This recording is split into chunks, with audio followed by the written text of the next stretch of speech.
Friends, स्वागत है आप लोगों के SSC exam for you YouTube channel पर। आज हम लोग इस वीडियो में आरआरबी एनटीपीसी 2025 के लिए आरआरबी एनटीपीसी सीबीटी 1 परीक्षा 12 जनवरी 2021 का द्वितीय पाले में पूछे गए प्रश्न करने वाले हैं।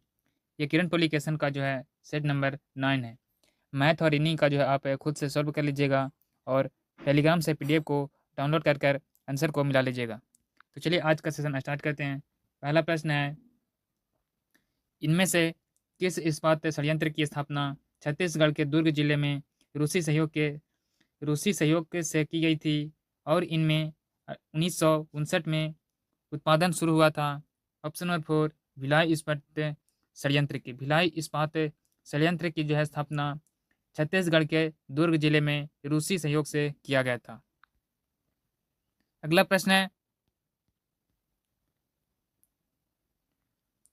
मानव समुदाय में निम्नलिखित में से किसका ऑक्सीजन के साथ उच्च संबंध है? तो हीमोग्लोबिन के साथ। ऑप्शन नंबर 1 सही उत्तर होगा हीमोग्लोबिन। अगला प्रश्न है,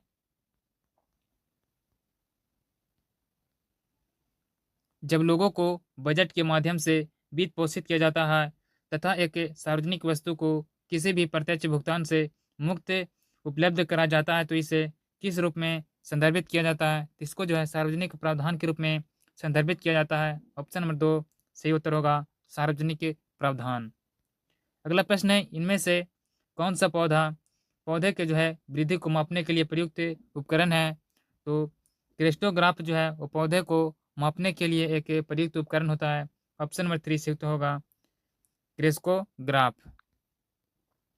अगला प्रश्न, कुल स्थिर लागत और कुल परिवर्तनीय लागत का योग कहलाता है? कुल लागत, कुल स्थिर लागत और जो है कुल परिवर्तनीय लागत को कहा जाता है कुल लागत। ऑप्शन नंबर 4 सही उत्तर होगा कुल लागत। अगला प्रश्न है, भारत के उच्चतम न्यायालय के इनमें से किस पूर्व न्यायाधीश को मई 2019 में न्यूज ब्रॉडकास्टिंग स्टैंडर्ड्स अथॉरिटी का अध्यक्ष नियुक्त किया गया था? अर्जुन कुमार सिकरी को। ऑप्शन नंबर जो है 3 से उत्तर होगा अर्जुन कुमार सिकरी। अगला प्रश्न है, 2014 में भारत में विज्ञान एवं प्रौद्योगिकी विभाग ने बड़ा कदम आगे बढ़ाया जो महिला केंद्रित योजना एवं कार्यक्रम है, इसे किस नाम से जाना जाता है? तो इसको जो है किरण के नाम से जाना जाता है। ऑप्शन नंबर 1 के सही उत्तर होगा किरण। अगला प्रश्न है, वेब एड्रेस में डोमेन इंडिकेटर .com का अभिप्राय है? तो इसका जो है अभिप्राय होता है कर्मशियल जो है वेब एड्रेस में डोमेन इंडिकेटर .com का अभिप्राय होता है। ऑप्शन में जो है 4 सही उत्तर होगा। अगला प्रश्न है,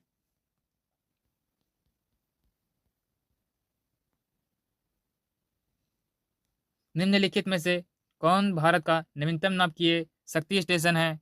तो कुलम जो है वो भारत का नवीनतम नाभिकीय शक्ति स्टेशन है। ऑप्शन नंबर 1 सही उत्तर होगा कुलम। अगला प्रश्न है, लैक्टिक एसिड क्या है? लैक्टिक एसिड क्या है? तो लैक्टिक एसिड जो है वो 3 कार्बन वाला अणु होता है। ऑप्शन नंबर 4 करेक्ट आंसर होगा 3 कार्बन वाला अणु। अगला प्रश्न है,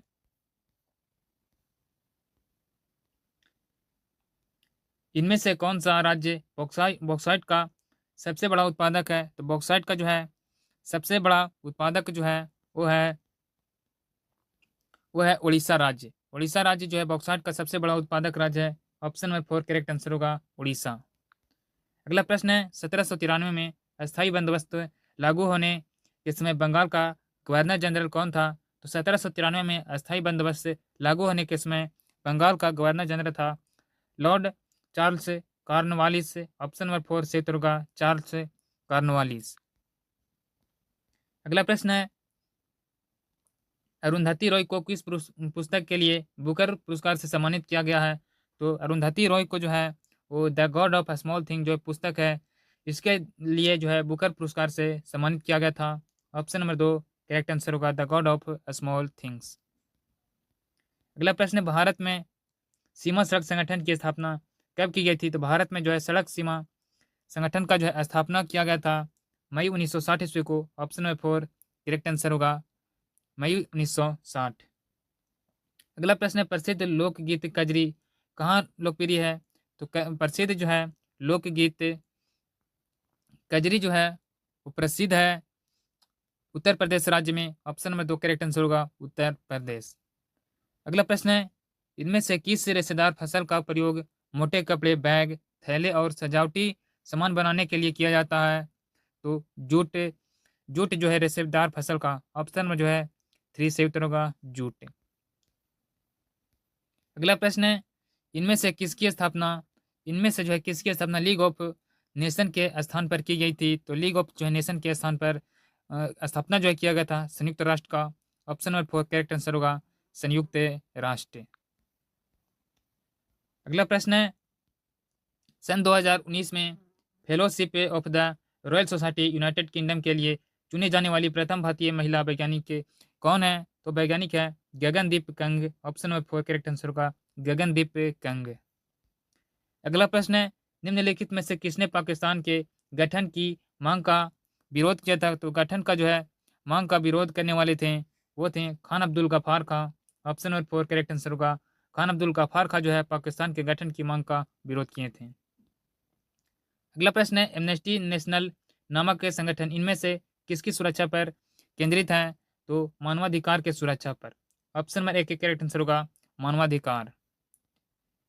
अगला प्रश्न है, किस पीढ़ी के कंप्यूटर भारी वैक्यूम ट्यूब आधारित और महंगे थे? तो जो है पहली पीढ़ी के जो कंप्यूटर थे वो भारी वैक्यूम ट्यूब आधारित और महंगे थे। ऑप्शन नंबर 3 करेक्ट आंसर होगा पहली पीढ़ी।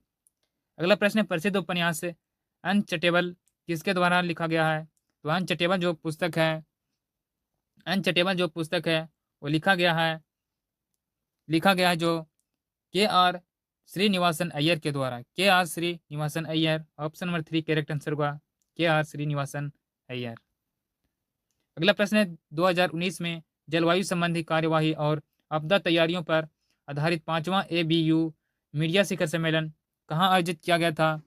तो जो है नेपाल देश में आयोजित किया गया था। ऑप्शन नंबर 3 करेक्ट आंसर होगा नेपाल। अगला प्रश्न है, वेल्थ ऑफ नेशन नामक पुस्तक के लेखक कौन है? तो वेल्थ ऑफ नेशन नामक पुस्तक के लेखक है Adam Smith. Option number 1 correct answer होगा एडम स्मिथ।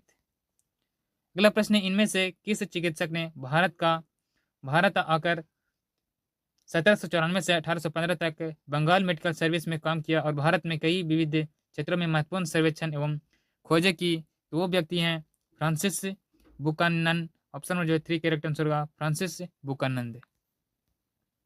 अगला प्रश्न है, पूंजी के नियमित मूल्य क्षय को समायोजित करने के क्रम में किए गए सकल जो है निवेश के मूल्य को क्या कहा जाता है? तो उसको जो कहा जाता है डेप्रिसिएशन यानी कि अवमूल्यन। ऑप्शन नंबर 4 करेक्ट आंसर होगा। अगला प्रश्न है, इनमें से किसे मिल्कमैन ऑफ द इंडिया कहा जाता है? तो मिल्कमैन ऑफ इंडिया जो है वर्गीस कुरियन को कहा जाता है। ऑप्शन नंबर 2 करेक्ट आंसर होगा वर्गीस कुरियन। अगला प्रश्न है, इसरो द्वारा हुमायूं स्पेस फ्लाइट सेंटर यानी कि HSFC का उद्घाटन कब किया गया था? तो जनवरी 2019 ईस्वी को। ऑप्शन नंबर 4 करेक्ट आंसर होगा जनवरी 2019। अगला प्रश्न है, भारत के संविधान का कौन सा अनुच्छेद राज्यपाल की नियुक्ति से संबंधित है? तो राज्यपाल की जो है नियुक्ति से संबंधित है अनुच्छेद 155। ऑप्शन नंबर 1 करेक्ट आंसर होगा अनुच्छेद 155। अगला प्रश्न है,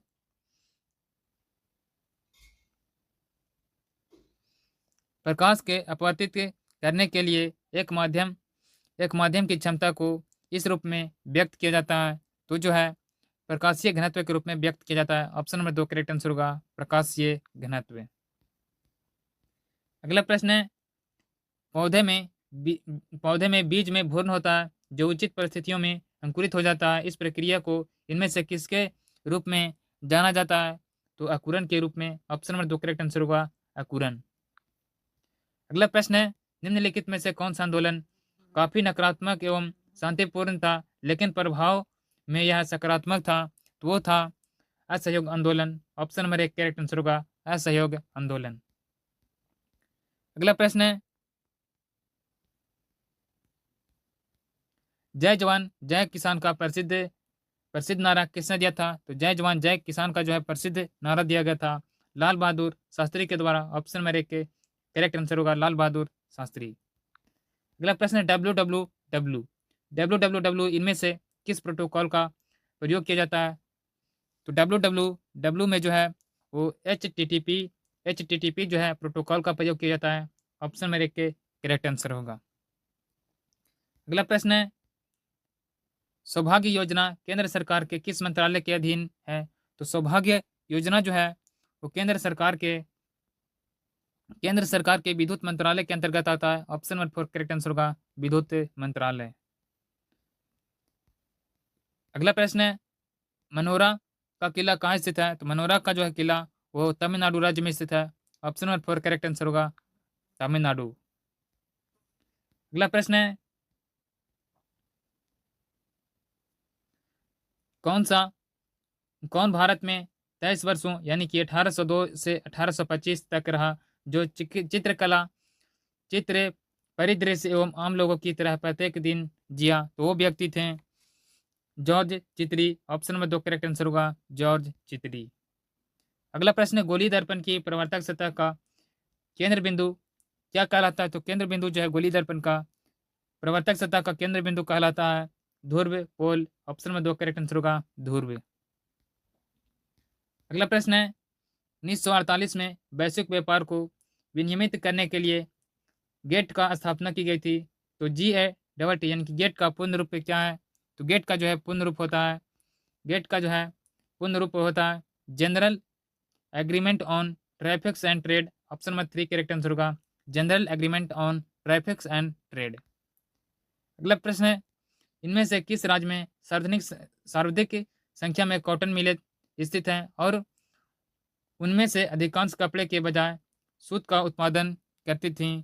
तो तमिलनाडु राज्य में जो है सर्वाधिक संख्या में कॉटन मिले थे और वहाँ जो है अधिकांश कपड़े के बजाय सूत का उत्पादन करती थी।